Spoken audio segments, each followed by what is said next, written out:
আল্লাহ তাআলা বলেন, হে নবী আপনি জানেন এটা আমার যে বান্দা আমার মাহবুব আমার পেয়ারা হইতে চায়, আমি আল্লাহ তাআলার নৈকট্য হাসিল করতে চাই, ওই বান্দা যেন দুইটা আমার আদেশের উপরে চলমান থাকে।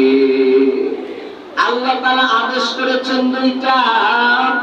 আল্লাহ বলেন, হে নবী আপনি জানেন যে বান্দা আমার দিদার পেতে চায়, আমার নৈকট্য হাসিল করতে চায়, ওই বান্দা যেন দুইটা আমল করে, দুইটা আমল করে। আল্লাহ তাআলা তাই বলেন, বান্দা তুমি দুইটা আমল করলে আমি আল্লাহর নৈকট্য হাসিল করতে পারবা। মুসলমান ইমানদার আল্লাহর গোলাম, দুইটা আমল কি? আল্লাহ তাআলা বলেন, ফালইআমাল আমালান সালিহা। আল্লাহ তাআলা বলেন, বান্দা তুমি আমার নেক আমল করো, তুমি আমার নেক আমল করো, আমার আদেশ মোতাবেক তোমার জীবনকে পরিচালনা করো। দুই নম্বর ওসিয়ত আল্লাহ তাআলা বলেন, ওয়ালা ইউশরিক বিইবাদাতি রাব্বিহি আহাদা। যেই বান্দা আমার ইবাদত করবে, আমার গোলামি করবে, তবে একমাত্র ইবাদত করবে আমি আল্লাহ। বান্দা ইবাদতের ভিতরে যেন বান্দা শিরক না করে, অর্থাৎ আমি আল্লাহ ছাড়া যেন অন্য কারো উপাসনা না করে। বান্দা আমার দিদার পাইতে হলে, আমার মাহবুব বান্দা হইতে হলে দুইটা কাজ করতে হবে। এক নম্বর বান্দা নেক আমল করে, দুই নম্বর বান্দা নেক আমল করার ভিতরে যেন অন্য কেউ অংশীদার না হয়, অন্য কেউ যেন শরীক না হয়। একমাত্র ইবাদত করে আমি আল্লাহ, ইখলাসের সাথে ইবাদত করে। বান্দা ইখলাসের সাথে আমল করবা, ইখলাসের সাথে ইবাদত করবা, আমি আল্লাহ তোমার জান্নাতের দরজা দান করব। সুবহানাল্লাহ। আল্লাহ নবী বলেন, আখলিস দীনাকা ইয়াকফিকাল আমালুল কালিল। বান্দা তোমার নিয়ত, তোমার ঈমানকে খাঁটি করো, এরপর অল্প আমল করবা। আমলটা ইখলাসের সাথে হলে অল্প আমলই নাজাতের জন্য ওসিলা হয়ে যাবে। এবার মুসলমান ইমানদার আল্লাহর গোলাম, ইখলাসটা কি জিনিস জানতে হবে।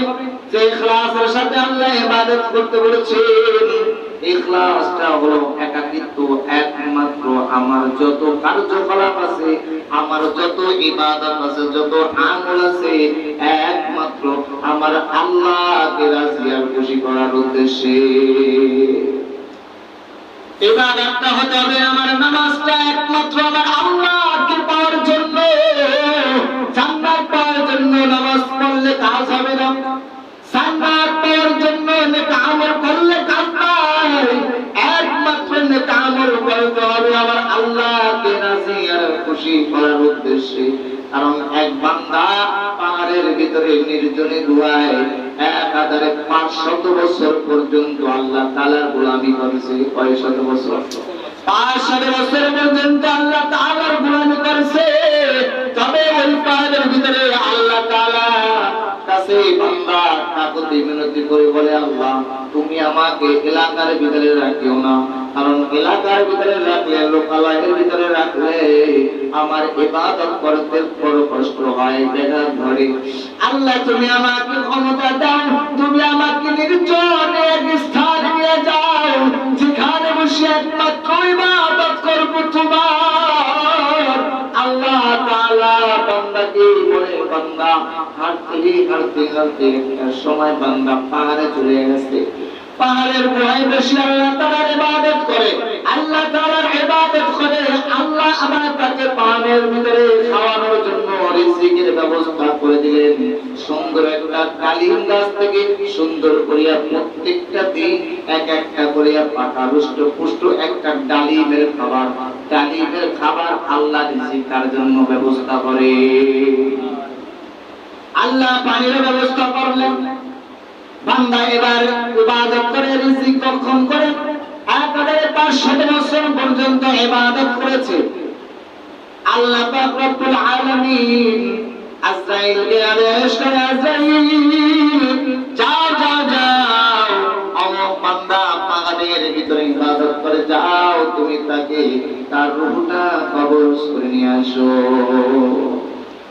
বান্দা নামাজরত অবস্থায় সিজদায় বসে আছে, এই অবস্থায় আজরাইল মালাকুল মউত হাজির। আজরাইল আসার পর এবার তার রূহটা কবজ করার পর আমার আল্লাহ ওই বনি ইসরাইলের জামানার ওই আল্লাহর পেয়ারা বান্দার মাহবুব বান্দা রূহের হিসাব নেওয়ার পর এবার আল্লাহ তাআলা কাছে বান্দা বলবেন, আল্লাহ একাধারে 500 বছর ইবাদত করলাম, আল্লাহ তুমি আমাকে ইবাদতের জোরে তুমি আমাকে জান্নাত দান করো। আল্লাহ বলে, ও ফেরেশতারা ওই বান্দাকে আমার দয়ায় জান্নাতে তুমি পৌঁছাইয়া দাও। বান্দা বলে, আল্লাহ কেন আপনার দয়ায় আমি জান্নাতে যাব, কেন যাব, কেন যাব? আল্লাহ আমার তো ইবাদত হয়েছে 500 বছর, এই পরিমাণ ইবাদতের বিনিময়ে জান্নাত দাও। আল্লাহ তাআলা বলেন, বান্দা তুমি আমার দয়ায় যদি জান্নাতে না যাইতে পারো, তোমার আর কিন্তু ক্ষমতা নাই জান্নাতে যাওয়ার, কারণ বান্দা তোমাকে ওই পাহাড়ের ভিতরে রিজিকের ব্যবস্থা আমি আল্লাহ করলাম।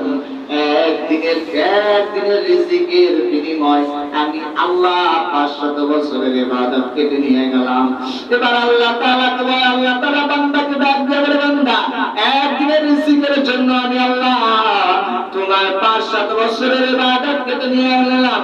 এবার বান্দা তুমি ইবাদত তোমার কাছে নাই, জান্নাতে কেমনে যাইবা?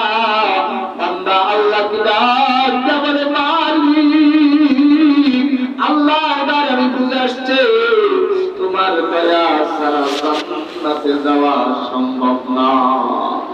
আল্লাহ তাআলার দয়া, আল্লাহ তাআলার মায়া ছাড়া বান্দা ইবাদত করা সম্ভব না। এই জন্য আল্লাহ তাআলার কাছে চাইতে হবে, আল্লাহ তুমি আমাকে সুস্থতা নিয়ামত দান করো, যাতে করে দুনিয়ার জমিনে ঈমান আর আমল নিয়ে যেন কবরে যাইতে পারি, যেন কোনো শিরক না আসে আমার ভিতরে যেন কোনো কুফর না আসে, আমার ঈমানের ভিতরে যেন কমজোরিতা না আসে। এই জন্য আল্লাহর কাছে প্রত্যেক নামাজের পরে দোয়া করা। এক আল্লাহর বান্দী রাস্তা দিয়ে রওনা হয়, পথিমধ্যে একটা কুকুর পানির পিপাসায় ছটফট করতেছে। আল্লাহর বান্দির দিনের ভিতরে একটু মায়া চলে আসতেছে, আল্লাহর বান্দি জীবনে একটা ভালো কাজ করে নাই, শুধু গুনাহ করেছে, অন্যায় করেছে, শুধু জিনার কাজ করেছে। আল্লাহর বান্দি এবার পথিমধ্যে যাওয়ার পর দেখতেছে কুকুরটা পানির জন্য ছটফট করে। আল্লাহর বান্দির দিনের ভিতরে একটু মায়া লাগে, কোথায় একটু পানি পাবো, কোথায় এই মরুভূমির ভিতরে কোথায় একটু পানি পাবো। কিছু দূর সামনে অগ্রসর হওয়ার পর দেখতে পাইলেন একটা কুয়া, একটা পুকুরের ভিতর থেকে পানি উঠে এবার কুকুরকে খাওয়াবেন যায়। কুকুরের সামনে যখন গেলেন, যাওয়ার পর আল্লাহর বান্দা তার কূপ থেকে পানি উঠানোর জন্য কিতাবের ভিতরে আসছেন, তার পায়ে মোজা ছিল, তা দিয়ে এবার পানি উঠানোর চেষ্টা করলেন, কিন্তু পানির নাগাল পর্যন্ত মোজা পৌঁছায় না। আল্লাহর বান্দার মাথায় একটা হিজাব ছিল, একটা ওড়না ছিল, ওড়নার সাহায্যে ভিজে কুকুরকে পানি পান করায়। আর আজকে আমাদের সমাজের মুসলমান পর্দা পশিদার জন্য এমন হয়ে গেছে বুকের ওড়নাটাও মাফলাটের মতো দিয়ে রাখে। ঈমানটা নষ্ট হয়ে যায়, কারণ ঈমানের মতো বড় দৌলত আর কিছু নাই একটা মুমিনের জন্য। আল্লাহ পাক রব্বুল আলামিন বলেন, বান্দা তবে তোমাকে আমি দুনিয়ার জমিনে পর্দা এই জন্য ফরজ করে দিলাম, মিষ্টির মতো মেয়ে মানুষ যখনই তারা পর্দার বাহিরে যাইবে, মিষ্টি যেরকম ভাবে তার উপর থেকে কোনো কাপড় না থাকলে বা কোনো ঢাকনা না থাকলে তার যেরকম ভাবে মাসি পড়ে, ওই রকম ভাবে যেই মেয়ে ছেলের ভিতরে আল্লাহ তাআলার ফরজ পর্দা থাকবে না, ওই বান্দার উপরে, ওই বান্দির উপরে শয়তান উকি ঝুঁকি মারতে থাকে। বকাটে ছেলেরা তাদের কাছেই তো ধ্বংসিত হয়। এই জন্য ঈমান আর আমল কিন্তু বড় একটা দৌলত মুমিনের জন্য পর্দা পশিদায় থাকা ফরজ আল্লাহ তাআলা হুকুম করেছেন। আল্লাহ রাব্বুল আলামিনের বান্দা যখন তারা পর্দার বাইরে যাইবে তখন তাদের পিছনে শয়তান নির্মিত হয়, শয়তান তাদের পিছনে লেগেই থাকে। আল্লাহ তাআলার বান্দি যখন পুকুরকে পানি খাওয়ায় আল্লাহ তাআলার কাছে বিষয়টা বড় মজাদার হয়ে গেছে। আল্লাহ তাআলার দৃষ্টি শক্তি করে নিয়েছে। আল্লাহ তাআলা বলেন, বান্দা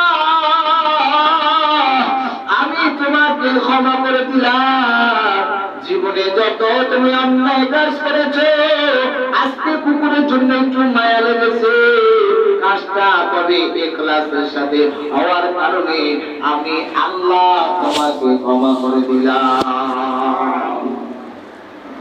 অথচ দেখা যায় আমাদের সমাজের ভিতরে মসজিদে আযান হইতেছে, মুসলমানের সমাজ, কিন্তু আমাদের ভিতরে ঈমানের দুর্বলতা এমন হয়ে গেছে, কিন্তু নামাজে কোনো মুসল্লি কিন্তু পাওয়া যায় না। আল্লাহ তাআলা তাও বলেন, আরাআইতাল্লাযী ইউকাযযিবু বিদ্দীন ফাযালিকাল্লাযী ইয়াদউল ইয়াতীম ওয়া লা ইয়াহুদ্দু আলা তুআমিল মিসকিন। এরপরে কি ফাওয়াইলুল লিল মুসাল্লিন। আল্লাহ বলেন মুসল্লিদের জন্য ওয়াইল নামক জাহান্নাম তাদের জন্য রেডি থাকবে।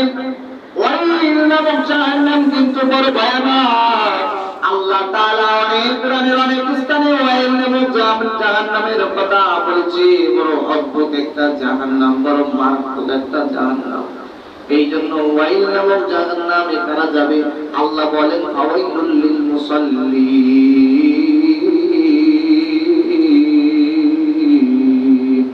আল্লাহ বলেন ওয়াইল নামক জাহান্নামের ভিতরে তারা যাবে যারা মুসল্লি, কারণ নামাজের ভিতরে আসবে তারা খুশু-খুদুর সাথে নামাজটা আদায় করবে না।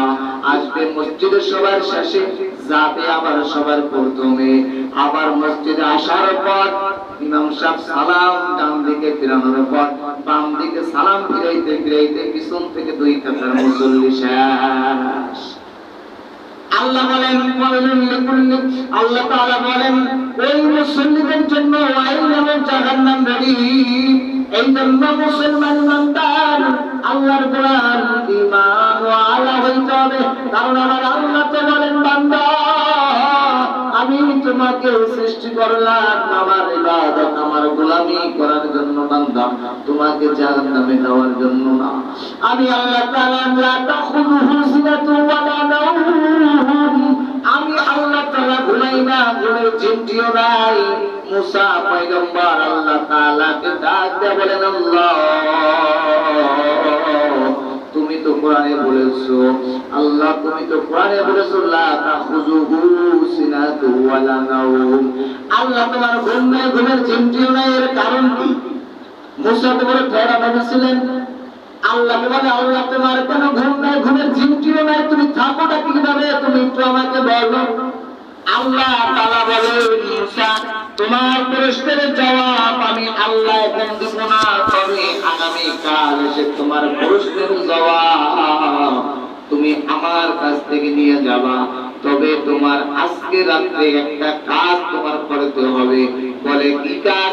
বলে আল্লাহ ও মুসা পয়গম্বর তুমি সুন্দর করে আজকে রাত্রে বেলা একটা কাচের গ্লাসের ভিতরে পানি নিয়ে তুমি দাঁড়িয়ে থাকবে সারাটা রাত।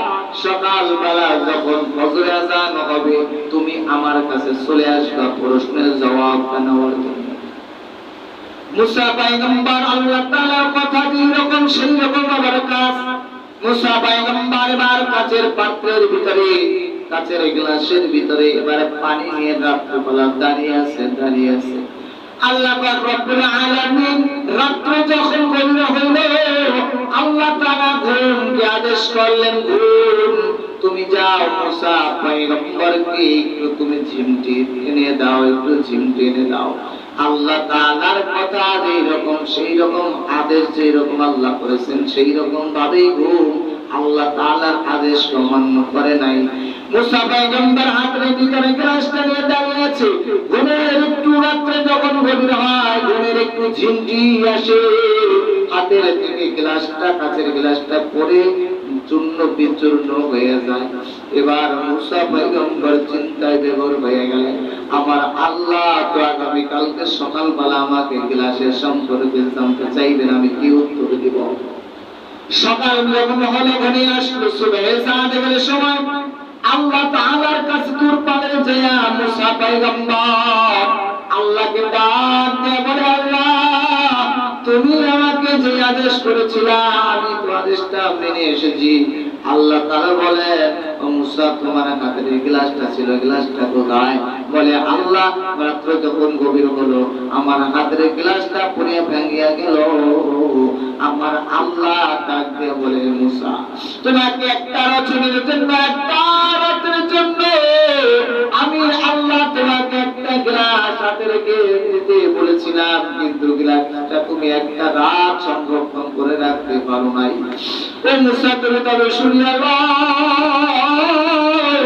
আমি আল্লাহ তো রহমান, আমি আল্লাহ তো রহিম, আমার কোনো না ফরমান বান্দা গভীর রজনীতে উঠিয়া আমি আল্লাহকে ডাকবে। আমি আল্লাহ যদি ঘুমাইয়া থাকি, ওই বান্দার ডাক আমি আল্লাহ শুনতে পাবো না। ও মুসা তুমি শুনিয়া নাও, কোন গর্ভবতী মহিলা গর্ভপাতনে এইরকম সময় আমি আল্লাহর কাছে সাহায্য কামনা করতে, আমি আল্লাহ যদি ঘুমাইয়া থাকি মুসা আমি তার সাহায্য করতে পারবো না। এই জন্য আমি আল্লাহ তো বলেছি, লা তাখুযুহু সিনাতুন ওয়ালা নাওম, আমি আল্লাহ তাআলার ঘুম নাই, ঘুমের চিন্তাও নাই, কারণ আমি আল্লাহ তো তামাম জগতের মালিক।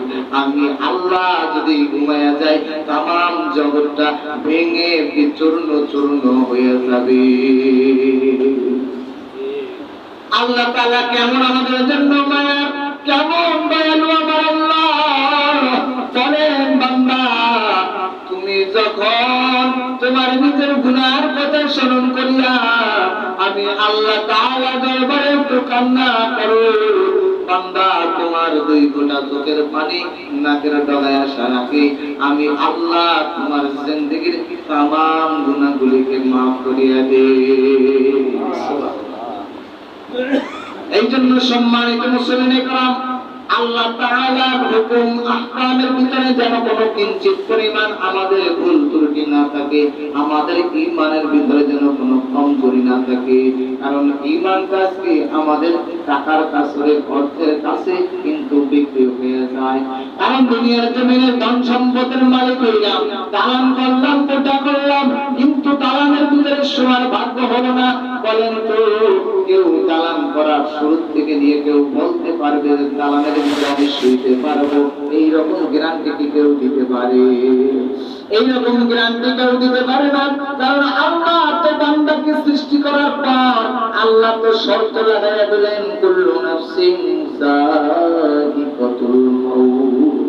আমার আল্লাহ তো শর্ত লাগাইয়া দিলেন যে বান্দা তোমাকে কিন্তু মৃত্যু একটা সময় হ্রাস করবে, বান্দা তোমাকে কিন্তু মৃত্যু একটা সময় হ্রাস করবে, বান্দা তোমাকে মৃত্যু কিন্তু ঘিরিয়া ধরবে।